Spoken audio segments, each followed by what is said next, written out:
In this problem, we're given this shape and we are asked to figure out where its centroid in the X and the Y directions are. Now, you might immediately say, all right, this is a symmetrical shape.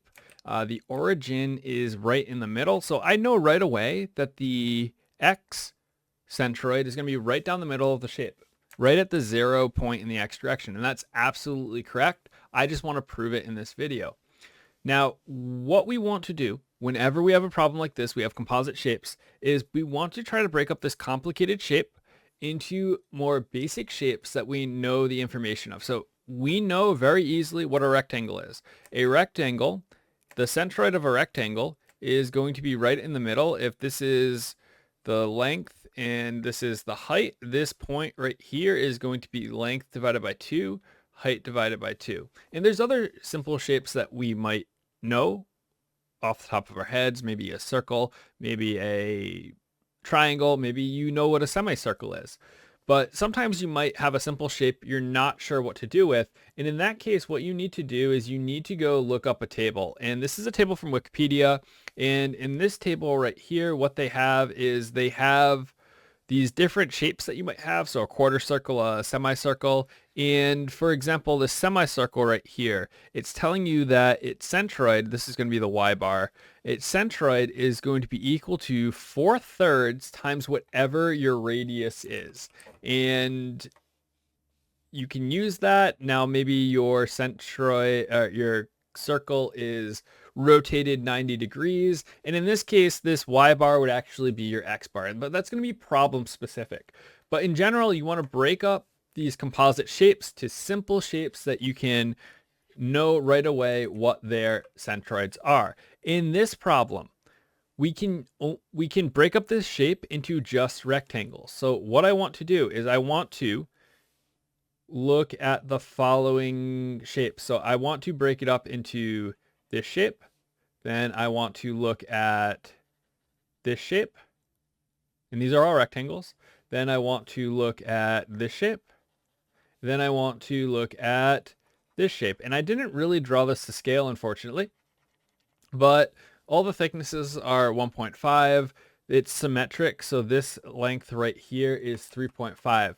So what I want to do, and when we're doing these composite shapes, I can either add or I can subtract shapes together. So if I have a negative space, so for example, a circle that might be in a square, and this is some negative space, I would subtract a circle from a square. In my case with this T, what I'm going to do is I'm going to add all of these different shapes together. So I'm going to add the red area plus the orange area plus the yellow area, which is the same as the red, plus the green area. And what I'm actually going to, just to take the time to do right now, is I'm going to put all my dimensions on these. So this is 11.5. Again, all my units are in inches.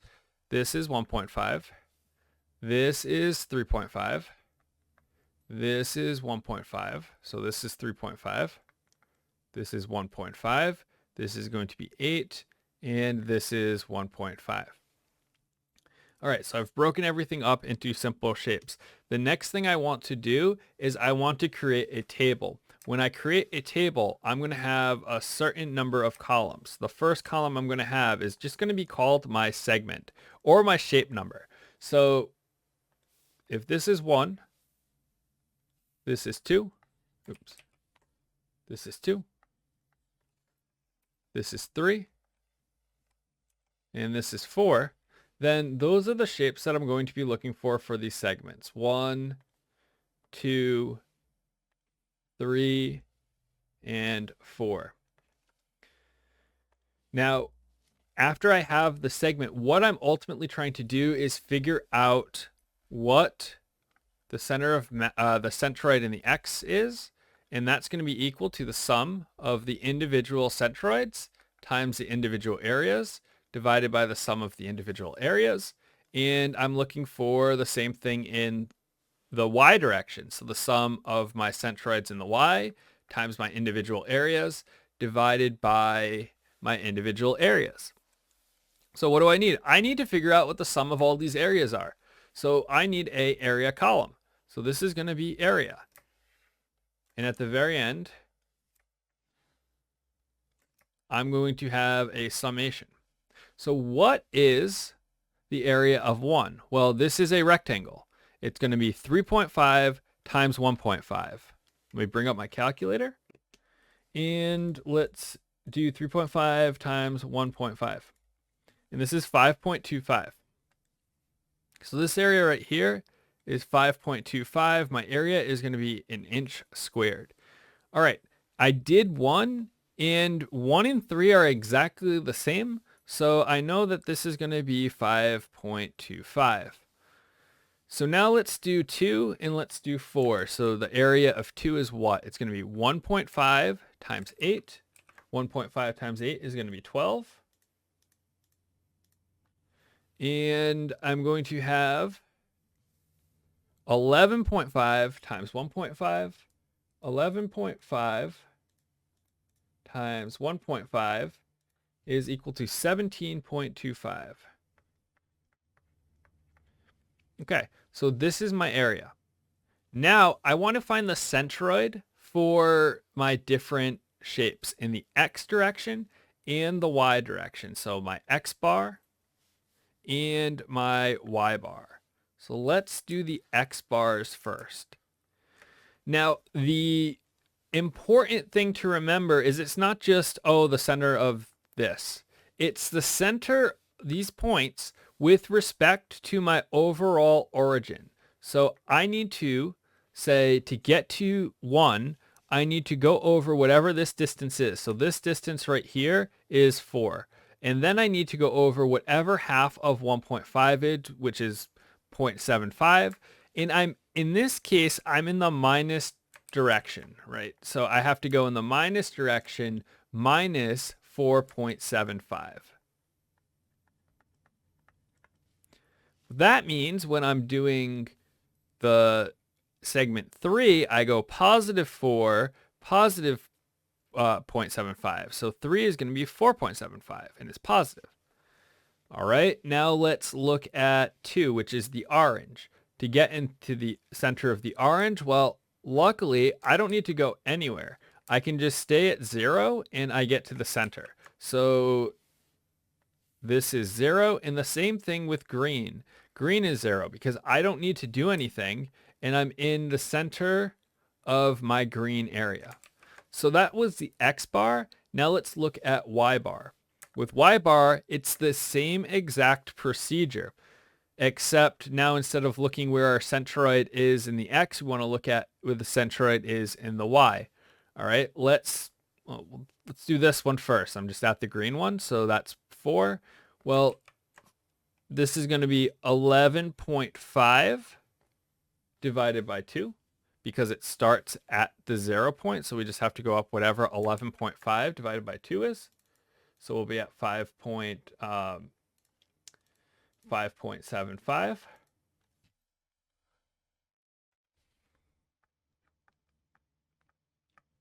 Okay. Now, what about, we can do 2, this y right here. Well, we're going to have to go up. This one's a little tougher. So for this y, we need to figure out this total height. This total height is going to be whatever this is, 11.5 plus 1.5. So this total height is going to be 13. And then we have to go down whatever 3.5 divided by 2 is. So 3.5 divided by 2 is going to be 1.75. And we're going to have to subtract 13 minus 1.75. And 1 point, so that's going to get me this point right here, and it's going to be the same for the red and the yellow. So that's going to be 11.25 for the red. It's going to be 11.25 for the yellow, and it's in the positive direction. And I think I had said I was going to do the orange, but the orange is just going to be whatever this is. So this is 11.5 plus half of this thickness, which is 0.75. So we have 11.5 plus 0.75. So the orange is going to be 12.25. All right, next step, we multiply the centroid by the area. So we multiply this column by whatever my area is. So I'm going to have two of these. So I'm going to have XA and I'm going to have Y bar A. And let's look at this. Well, in the X bar, this one's easy. This one is going to be 0 times 12. That's 0. This one's going to be 0 times 17.5, right? This times this. So now I need to do 4.75 times 5.25. And that's going to give me 24.9. So the yellow will be 24.9. Red will also be 24. This will be a minus 24.9, right? We have to take into account that minus 7.5. So they're actually just going to cancel each other out. So the sum of that is just going to be equal to 0. Let's look, and that's how come we'll be able to say, yes, we did know and we did prove that the centroid is at 0 in the X. Now we do the same thing for the Y. So we're going to have 5.25 times 11.25. And that's going to give me 59. We'll just say 59.1. So we know that the orange is 59, or the yellow is 59.1. And then for the orange, we do 12 times 12.25. So we're going to get 147. For the green, we're going to do 5.75 times 17.25.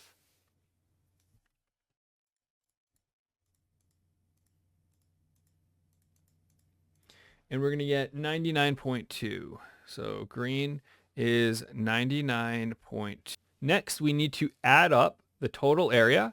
So for my total area, I'm going to be 5.25 plus 12 plus 5.25 plus 17.25, that first column. And I get my total area is equal to 39.75. And I also want to add up the X and the Y bar A columns. Well, X, we said we know that's going to be 0. We have 0 and then these two offset each other. And that's true because it's a symmetric object. So we could have done this just by inspection. It's a symmetric object. We know the centroid in the X direction is going to be right in the middle. Now we do the centroid in the Y direction. Centroid in the Y direction is going to be 59.1 plus 147 plus 59.1 plus 99.2. And this gives me 364.4. Okay, now we finally can use this last equation. With this last equation, what do? We're taking the sum of X, the sum of the centroid in the X times the area, which is this, divided by the sum of the area, which is this. So X bar, we confirm that it's going to be 0 divided by 39.75. So it's going to be equal to 0. And yes, it is at the point 0. Now Y bar is going to be 364.4. This divided by the area, 39.75.